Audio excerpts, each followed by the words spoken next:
Bakı-Quba Rusiya Federasiyası ilə dövlət sərhədi avtomobil yolunda yeni radarlar və müşahidə kameraları quraşdırılıb. Məlumata əsasən quraşdırılan texniki vasitələr hazırda test rejimində işləyir. Bu radarları isə digərlərindən fərqləndirən müəyyən xüsusiyyətlər mövcuddur. Avtomagistral yoldur. Orada həmin radarlar girişdə, çıxışda quraşdırılır. Həmin magistralın müəyyən hissəsində neçəncisi kilometrində də quraşdırıla bilər. Avtomobil yolla hərəkət etdikdə bir nöqtədən digər nöqtəyə qədər əgər tutaq ki, bu məsafəni 1 dəqiqə, 3 dəqiqə qət etməlidirsə, 2 dəqiqə qət edirsə, bu hesablama əsasında bildirilir ki, bu avtomobil sürət həddini aşıb. Belə təcrübə var xarici ölkələrdə də.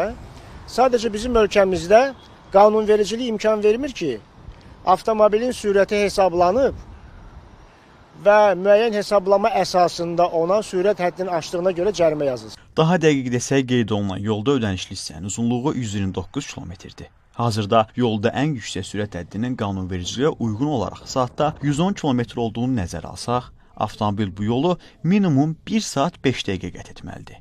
Əgər daha tez qət etsə, bu avtomobilin yolda sürətli hərəkət etməsi mənasına gəlir. Mütəxəssislər hesab edir ki, yolda sürət həddinin saatda 110 km olması yetərli deyil. Magistral yollarda daha artıq sürətə ehtiyac varmı? Düşünürəm ki, var. Çünki insanlar buna pul ödəyir. Komfortlu, rahat yoldur.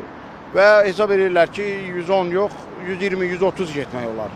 Mən deməzdim 150-200 sürət qoysun. Çünki o sürəti qoyan ölkələr sonradan qayıdıblar geri.